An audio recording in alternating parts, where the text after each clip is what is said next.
We are starting 2021 off right with the release of Cobra Kai Season 3. I don't know about you, I'm a big fan, and today we're going to talk about something that you might have missed.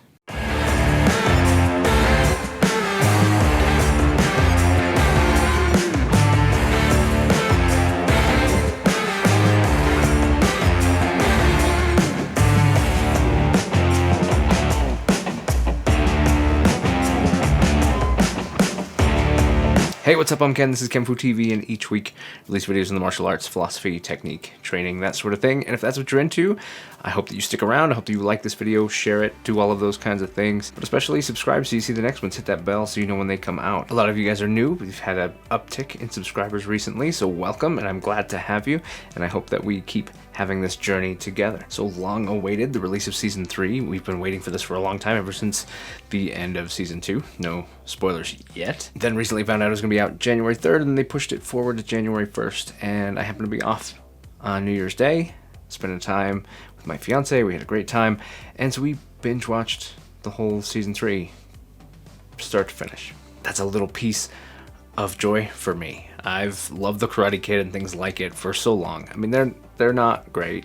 They're not amazing. They're not realistic. But there's hints of things that I just fall in love with. And super nostalgic. That's definitely a piece of it. So first off, before we go any further, there is a bit of a spoiler. So if you haven't seen up to Season 3, Episode 8, go watch that. Go get at least that far, and then come back and we'll talk about one of the things that happened. One of the things that I noticed that may have gone somewhat unnoticed. Okay, so if you've made it this far, then that means you've either already seen Season 3 up to Episode 8, or maybe even the whole thing, or you just don't care about spoilers. And good for you. I'm not good like that. I didn't even watch the trailer for this season so that I didn't have anything. So I could just go in and not know anything as I watched it, because that's how I like to do it. The show has had so much nostalgia, so much as it was a love letter to the fans of Karate Kid, and I think they've done an excellent job pulling all that together. This show's had all kinds of stuff, and yes, it's silly. It's ridiculous sometimes, it's way over the top, it's very dramatic, but it's also really fun, and I really enjoy it. And there are parts of it underneath it all that speak to me as a martial artist, as a person who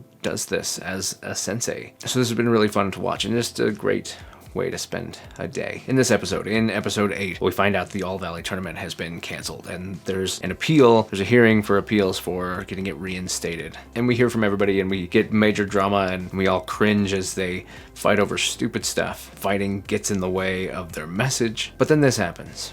Instead of burying your heads in the sand and pretending that bullying doesn't exist, or that you could just get rid of it, what you need to do is teach kids how to defend themselves. Physically and mentally. Because sometimes the scars you can't see are the ones that hurt the most. That line. Sometimes the scars you can't see are the ones that hurt the most. I sat right in my chair and I went, I have to talk about this. A lot of things happen and it cuts immediately to other stuff, but I stuck on that. I stuck on the fact that this season, and if not this entire show, has been doing a really good job of highlighting bullying. It's not always ideal, because they're also kind of glorifying standing up for yourself in a way that's maybe way past what you should do.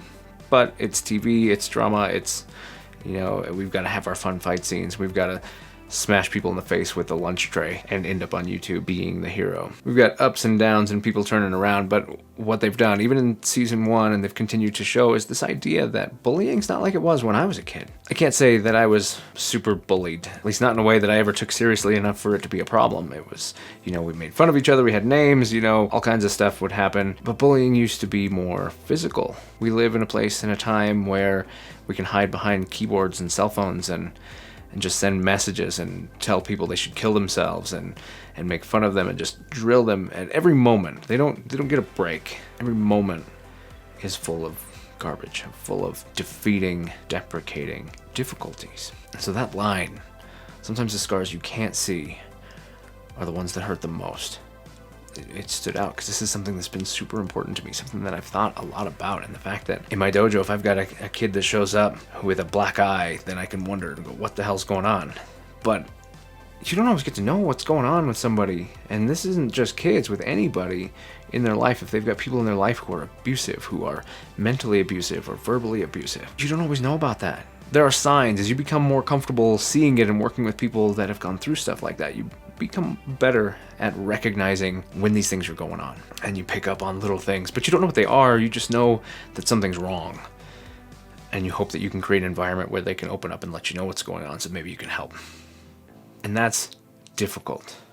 It's hard knowing that these kind of things can happen and that you can't do anything about them, that you don't know what to do about them. Physical bullying still happens. I had a call from somebody here recently who was looking for a place for their kid to train because on the first day of school, and this kid's like, I don't know, 7, 9, something like that, gets dropped off, is going into school, and kid beats him up. And we know that it happened. We know exactly how it happened because a teacher watched the whole thing. And that's because that's the other part of the world we live in right now, is teachers aren't allowed to get involved. They're not allowed to get between people and stop things. I think they even talk about that in Cobra Kai too. They're like, well, we're not allowed to do that. That's a problem. It's a problem that comes in many forms. But the reality is if we can't stop something wrong, then we've got to prepare people to stop it themselves. I hope I don't get this wrong. I think it's Grossman who says, the criminals aren't afraid of the law, so we have to make them afraid of their victims. And that's a paraphrase. I probably didn't get that exactly right. But the thing stands, right? Where if bad things are happening because the people doing the bad things don't think that they're going to get in trouble for the bad thing, or they don't care.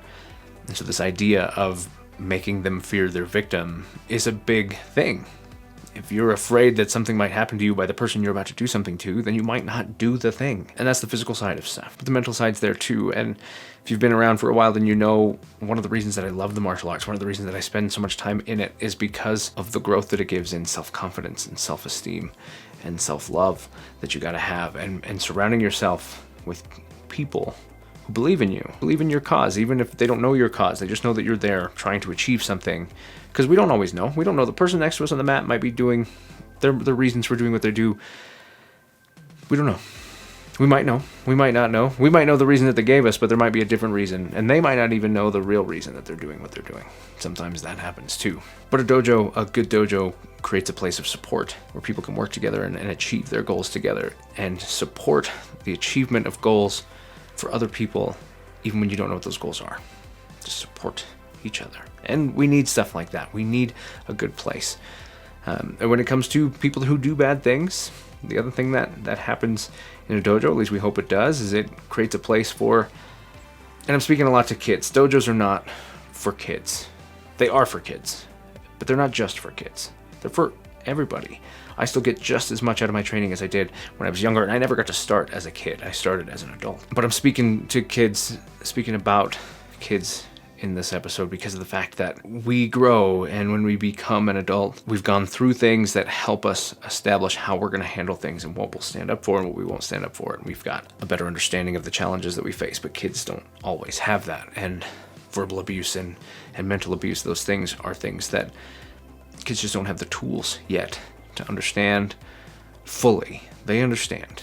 You got to give kids credit. They understand more than you think they do. But to understand fully the scope and what can happen in the long term with this kind of stuff and how it affects things, these things, it's more difficult.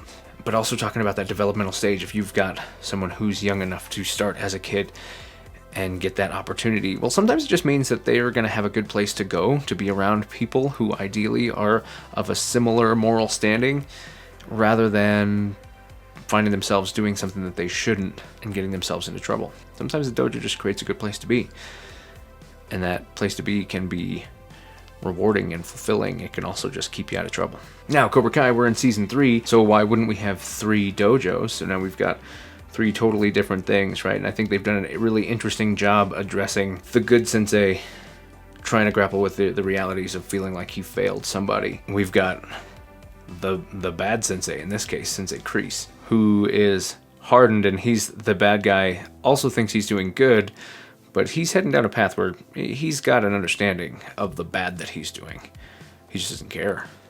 And then you've got Johnny in the middle, who has been on the bad side, wants to be on the good side, is trying, but failing. And you're getting to see the struggle that these guys are going through, because it's not just easy and clear cut.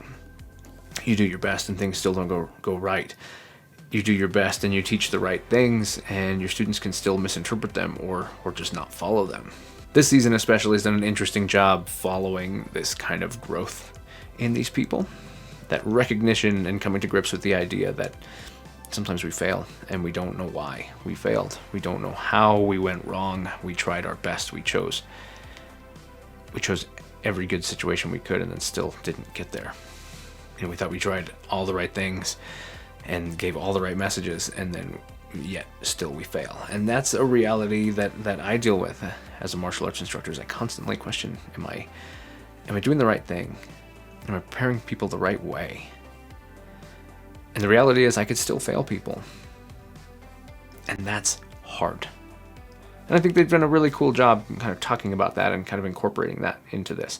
And this season we get to see kind of the background of Sensei Kreese and kind of his corruption, so to speak. It's interesting to see who he was before all of this happens, and then how the war and the military and the situation in Vietnam shaped him and his commander in that case, creating a situation where he is the way he is now. And it was also interesting from a standpoint of, we get to see the real Miyagi, a picture of the real Miyagi in the background of one of the shots, and we get to see where the Korean influence came from and why Cobra Kai has a Korean influence to it, which has been discussed many times before, that you have kind of an Okinawan Japanese style, and then you've got this Korean style, Miyagi-Do and Cobra Kai. So I thought it was just an interesting season. It had a much stronger start than end, in my opinion, but it's ramped up to see kind of some interesting stuff happen in season 4. But what do you think? What do you think of how they handled approaching these topics of mental health and bullying and panic and anxiety and that inside of this show? And what do you think of how they've handled the growth of people and the struggle of doing the right thing? Drop in the comments your thoughts on this, and if you think I'm off base, if you noticed this, or if it's something that blew by and you're just kind of thinking about it now because I'm talking about it. I think it's pretty cool. And one last thing is that they also incorporated the idea that it's never too late to change and to turn things around. And I think that's a really good message. That's it for this one, and now we'll shoot over to Future Ken and let him talk comments from last week's video. Alright, Ken from the future, and now we're talking comments from last week's video, the one on self-correction versus instruction. First up, we've got Akira Fury saying, agreed, by not finishing something, you let your mind drift away from what you are doing right now, and instead putting it into what you did because what you are doing does not work. If you do something too wrong too often, you might find that you have learned and internalized an ineffective movement, which also doesn't work. So you have to strike a balance, and I think the extent of the mistake that you are making is the key. This is where the instruction comes in, because an instructor might see the extent of your mistakes clearer and tell you which of the two is needed. It also depends on what you want to do, internalizing a movement pattern or learning or using a principle. I really like what you said specifically about telling you which of the two is needed. I think that's absolutely true. There's a balance. You have to be a part of your own training. Instruction does not mean letting somebody else do it for you, and you've got to be a part of it. So that's 100% right. You've got to have that balance. You've got to be able to approach it correctly yourself, and then you've got to have an instructor who can help guide you through that as well. Reed Ford says, Ken, where did you get the Hikite shirt? Reed, what you'll notice is that Les Bubka commented on there where to get one, and I'm glad that he did, because that shirt is from Les Bubka, and there are a couple of them that you've seen on this channel. This one was a limited run deal, I believe, but you can go find those shirts on his website and embrace the power of the Hikite. Thanks for the comment, Reed. Hope you went and got your shirt. All right, Kyokushin Society is back. Perfectly said about self-correction. Good stuff here. I saw a lot of people doing kata making mistakes and keep on going and still making the kata look good, but also saw the other side where they stop and freeze. Can you talk about the aspect of the practitioner and how to fix that? Oh yeah, man, that's a tough one, right? Doing your kata and making mistakes but not stopping versus freezing and then trying to process. What I think is one of the most important parts is realizing that it doesn't happen automatically, that somebody being able to perform the kata, make a mistake, and keep going is somebody who's made a mistake and stopped before. I've never seen anybody who makes a mistake, keeps going, and still makes it look good without having gone through the process of learning how to do that.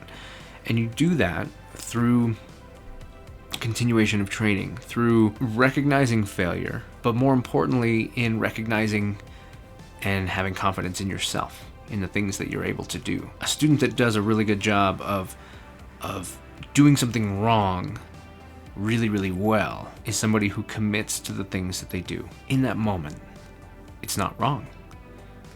It's exactly what they felt was right. And you've probably also seen this one, which I think happens a little more readily, but they're the same. They follow the same principle, which is when somebody's doing a kata and they ki-ai at the wrong time, wrong time, nice and loud in a spot all by themselves when nobody else key-eyed. And that's because it felt right.